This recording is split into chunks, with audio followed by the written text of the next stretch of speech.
So I'm an Amazon influencer and I have been for about a year now. And this is the Osmo Pocket 3 with the DJI Mic 2. I actually got the creator combo, and that's because I wanted the extra battery and the tripod that it came with, plus the microphone. I think that's super important to have the microphone because it gives you really clear sound, just like I have right now. So with the Osmo Pocket 3, I can literally place this thing almost anywhere, like on a windowsill, just like this one, and still get some really good video quality and just have so much flexibility in how this thing is positioned and where it's mounted. For example, if you look at this windowsill, it is only about 2.5 inches wide. And so the way that I did that was I carefully placed the tripod like that, not fully extended, and you can actually get away with that pretty easily. Now the other thing that I brought was this tripod here, which allows me to get shots just like this, because I can set this bigger, longer tripod up in the living room and really move a chair anywhere in good lighting, like with these windows in the background here and a light overhead.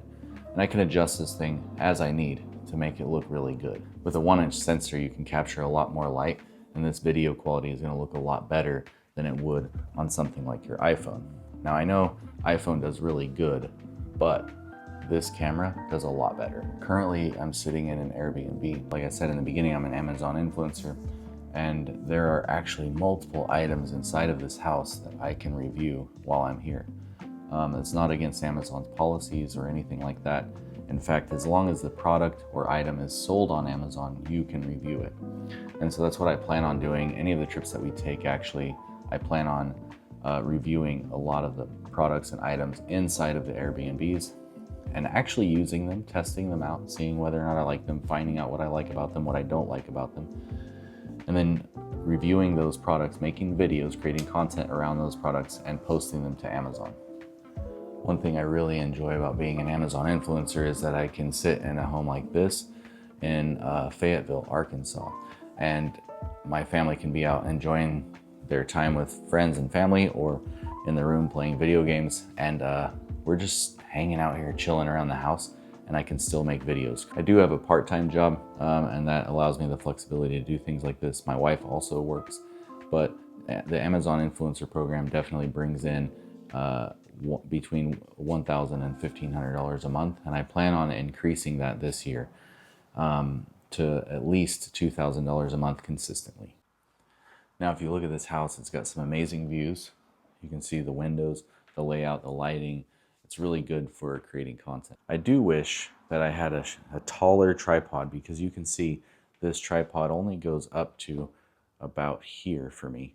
And so I either have to stand back like this, which is not really a problem, or I come forward and lean in. And that's not a problem for me either, because depending on the type of shots you're trying to create, this actually creates some depth of field, and it makes it kind of interesting that I'm leaning in, talking to you personally.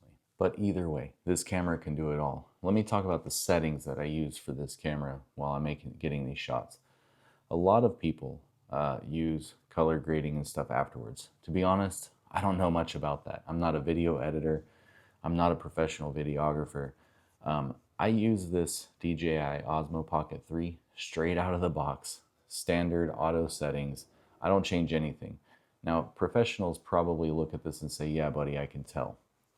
But to the naked eye, or to people that just want to see like real raw vlogs, this is a perfect setting. DJI really did make this camera to where you can just pull it straight out of the box and use the standard settings that it comes with. Now I'm shooting in 1080p, 30 frames per second. It's full auto. Like, there's nothing that I need to do to this video. Some people might argue that this light is a little too bright and that I should use an ND filter or something like that. And they might be right. It could be a lot better. There is also a wide angle option, and I have this here. I'm going to put it on. But what I've found is that it does widen the angle. I don't really lose any clarity, but sometimes, depending on where the lighting is, I get lens flares, and it makes it really weird. But you can see the focus of this camera is really nice too. It focuses in really quick on the subject, and then back on the product that you're trying to review. So as a product reviewer for Amazon and different things like that, I really like that this camera has such quality right out of the box, and that it can focus on products so quickly while I'm trying to showcase them. Now you can see the wide angle lens does help out. Pay attention to the couch over here. I'm going to take it off. You can see the arm of the couch changes, and actually you can see more towards the bottom of the couch. And check out this corner here of that window. I'm going to put this on. You see more of the window, more of the couch, more of all of this stuff. I do wish the magnet was a little bit stronger.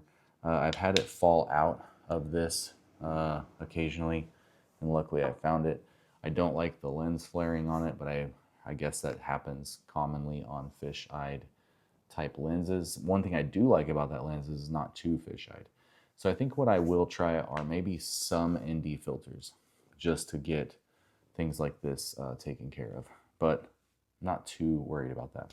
I could take this and move it somewhere else just to show you, like this, right? Get more depth of field because of the deeper background. I'm further away from the background, the back wall.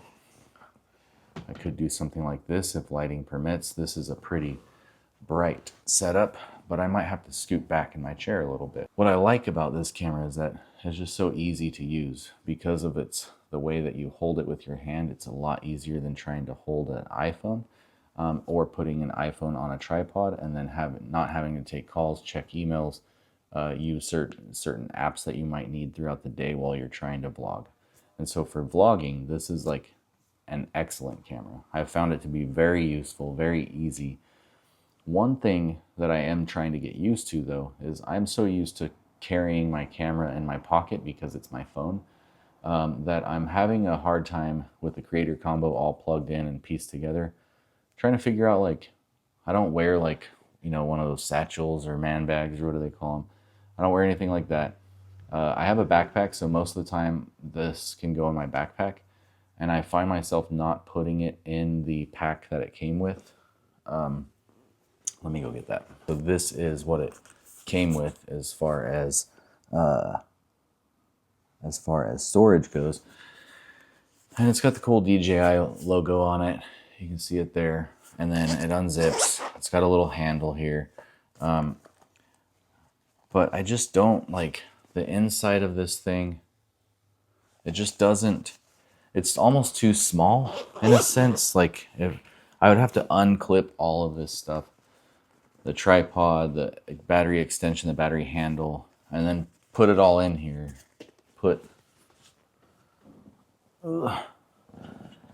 the microphone on here, put the case over it and all that kind of stuff, and then put it in here. And if I'm on the go and I want to get a shot of something while I'm out vlogging, the idea of putting it in the case is that you protect it, right?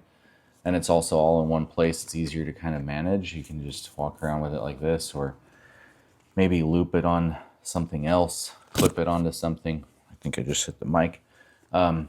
But it's just too inconvenient to have to unzip this, pull everything out, clip it all back together to try to get a shot really quick. So I found it easier just to keep holding it in my hand,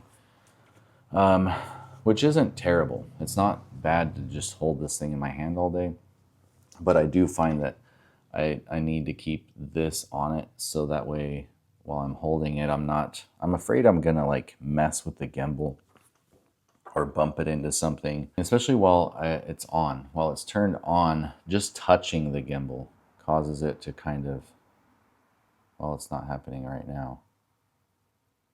Sometimes it vibrates like crazy, and right now it's doing okay. But yeah, I just don't want to mess it up. One thing I don't like, and I need to see if it's a setting, when I start recording, there's actually a very long time that there's this bar across the screen that starts to show you your battery percentage of like your battery handle or the microphone. And sometimes if you're trying to get a quick shot, you know, that thing's like covering up half of the screen, it seems like, and then I can't really tell if I'm in shot where I want to be really. So that can get annoying. I would just say maybe to make up for that, just kind of plan ahead. If you're going somewhere where you know you might be wanting to get a shot, turn that on a few seconds earlier than you want to start recording, because that can get kind of annoying. Everything that I've done so far, I'm on a 30-day challenge of vlogging right now. So please go back and check that out. Subscribe if you'd like to continue that, because actually I'm continuing past the 30 days. I'm just going to keep going. I'm going to shoot for a year eventually. But yeah, so that's going to be fun. That's going to be a journey, and I'm going to do it all with the Osmo Pocket 3. Oh yeah, and one thing, this is a different type of trip to Arkansas. We used to go almost every year, and this time we're going because it's a memorial. My wife's grandpa passed away, and so we're trying to, we're trying. So we're coming out here to go to the memorial. My wife is actually there with her family now, setting up for that, while the boys and I are just hanging out here at the house. So I'm currently making this video, and my boys are playing some video games or watching YouTube and stuff in the room back here. It's just fun that we get to do that kind of stuff. My wife had to take some time off of work, but the fact that Amazon is so flexible that I continue to get paid, just in the time that I was here, going on this trip and getting here, I've earned about $160. And so that's pretty cool. I want to increase that, of course, so that I'm eventually $3,000, $4,000, $5,000 a month, and you can do a lot more with Amazon. I've seen people do it. There are people in our school community that are doing it, and some people that have just now started a brand new TikTok account, and they're doing it. They are starting to get, $20, $30, $40, $50 a month. And some people just now got approved, and they're setting up their Amazon storefronts. So it's really exciting that more people in our community are pretty much changing their lives and their income because of the training we have in that group. So if I haven't mentioned that before, I have a school community that's $5 a month right now, and all of the training is included. So don't expect to pay like thousands of dollars for training. I mean, it's worth that because you can literally change your income. So there are people that are paying $5 a month right now that have been in for a couple weeks, and they're already approved for the Amazon Influencer Program, and they're going to start earning an income using Amazon. So for me, I'm in an Airbnb right now. All of the stuff in here that is sold on Amazon I can review, and I'm going to. And so while I've got the free time, I'm going to review those things, and that will add to my video account. And so when I add to my video account, that increases the earnings, of course. As long as people watch my videos on Amazon and they make the purchases, I get commission for that. And so traveling around, doing some reviews, and making money for past reviews, I'm still earning, $1, $2, $3 per item from videos I made 2 years ago. If I just look at the items that were in this house, the items that are in this house could equate to, let's just say $500, probably more, but let's just say $500. If I were to buy all of those items, of course, it'd be $500. The Airbnb here, I'm not too sure what this one costs actually.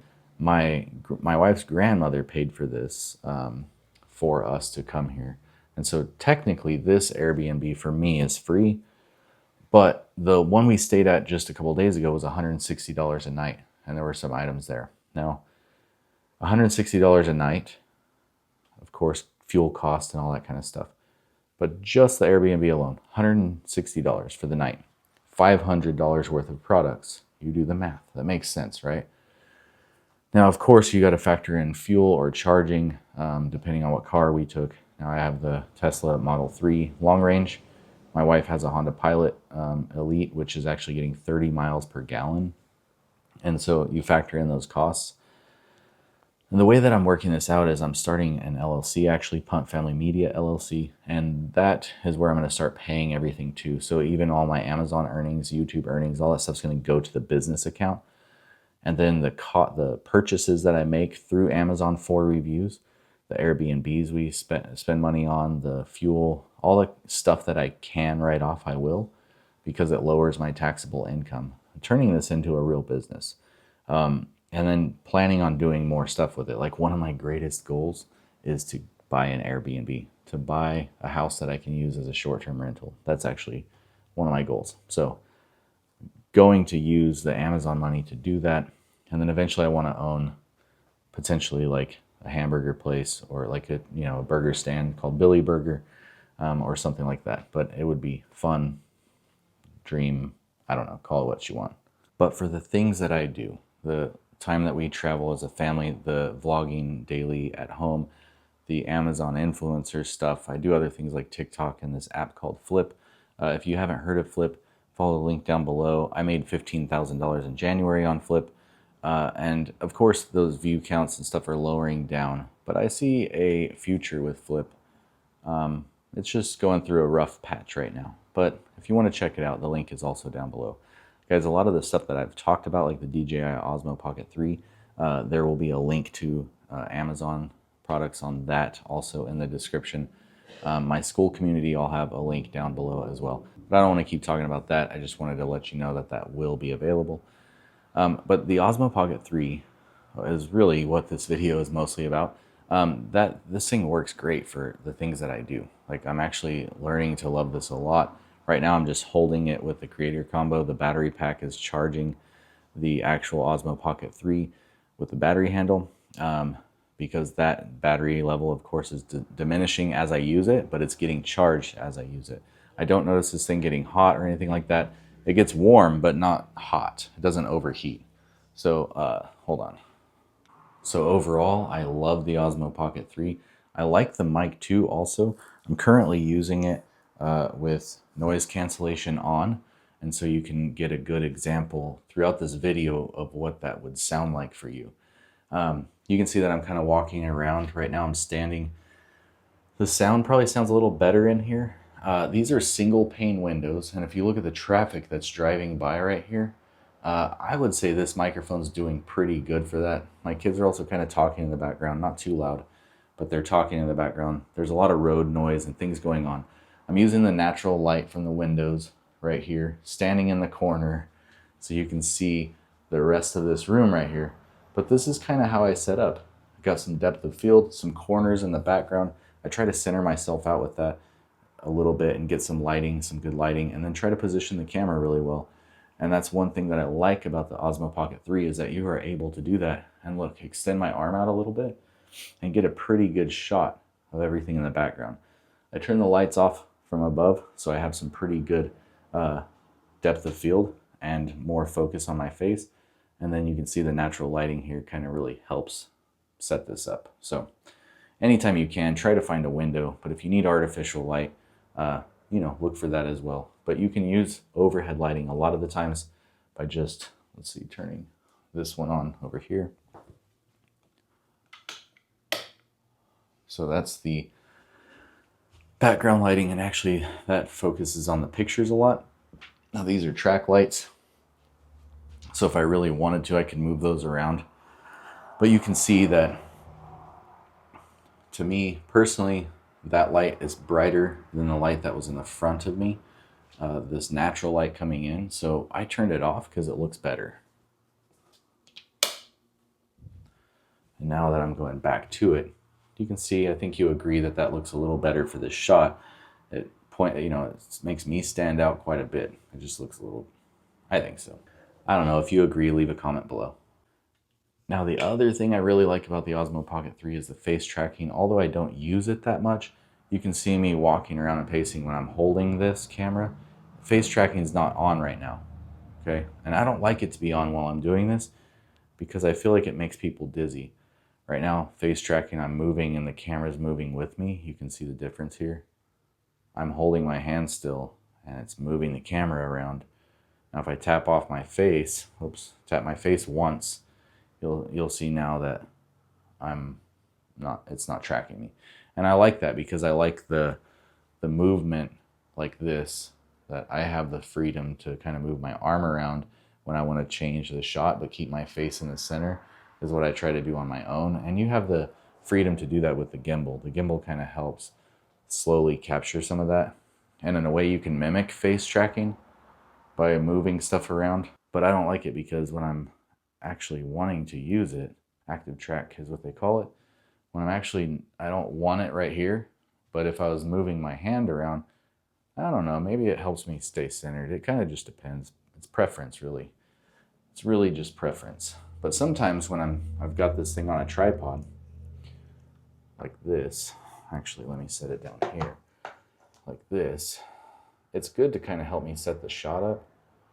But when I don't want it to move, like right now, see, I'm hands-free. And if I was just like this and doing something, like I might want you to see that action. But if I'm not doing anything and I'm just kind of moving around while I'm talking a little bit, the camera moves. And I don't really like that. I feel like it kind of distorts the view, or at least for the viewer. Um, Let me turn that off and show you the difference. So now I can sit here and talk and move in and lean in, and the camera is not moving and adjusting with me. And it's really just preference, but I do like that the active track feature is there. So that's a huge plus. Okay, so as far as battery life goes, I'm really impressed with the battery life on this camera. Right now it's at 100% because the battery handle is currently charging. But if I tap the battery icon there, I can see that my Osmo Pocket 3 is at 100% and the battery handle's at 70%. I currently have probably been recording for about 20-25 minutes. And if I'm just vlogging throughout the day, it's more than sufficient because the battery handle itself will deplete. Let me pull that off. It doesn't change anything while you're recording. And so this is the battery handle above, this part right here. And then this is the tripod down below. And they also come apart. So this is just the battery handle here, and it plugs into the bottom of the Osmo Pocket 3. And then when I plug it in, it says remaining level of battery handle 69%. And so it will tell me how much battery is left on the battery handle. I like it because it charges the Osmo Pocket 3 as you go throughout the day. So it always shows a little lightning bolt on the battery up here on the top right corner. And it shows 100% with the charge because it's just constantly charging while I'm recording. Or not recording. If the camera's on and it's less than 100%, it just keeps it at 100%, just keeps it charging as you're doing your thing. And so I like that. The battery handle, of course, will deplete before the actual Osmo Pocket 3. And I've only, let's see, I forgot to charge one day. And I think so over a 2-day period, yesterday actually was the first time that the battery handle was depleted and the Osmo Pocket 3 was down to 15%. But I was able to record for both of those days. Now, it wasn't heavy recording. It was just kind of a daily vlog capturing what we were doing throughout the day. And a lot of that was driving. It was like 6 hours of driving. So I didn't do like heavy, steady recording like I am right now. But still, 100% battery, 69%. It doesn't seem to deplete very fast. And that's what I like about the Creator Combo. If I only had the Osmo Pocket 3, I feel like the battery level might drain pretty quickly. And I might have to charge in between shots and stuff throughout the day, potentially. I don't know, I haven't tried it by itself yet. But having the Creator Combo like majorly helps. This microphone, when you first turn it on, it shows the battery percentage. It was at 100%. Let me turn it off and then back on, and I'll let you know. Okay, so it's off. I'm going to turn it back on. It's now connected. It still says 100%. It literally says it on the screen. So active noise cancellation is on and still currently recording. I think the active noise cancellation really works well. But to sum it all up, this is a great camera. I really enjoy it. Of course, like anything, there's going to be some things you may not like. But for me personally, they're just things that I need to learn to use better. I haven't really found anything that I don't like about this camera. So anyways, guys, I hope this video helps you guys make a decision. And thanks for watching. Don't forget to subscribe if you'd like to follow me along on my vlogging journey. And thanks for watching.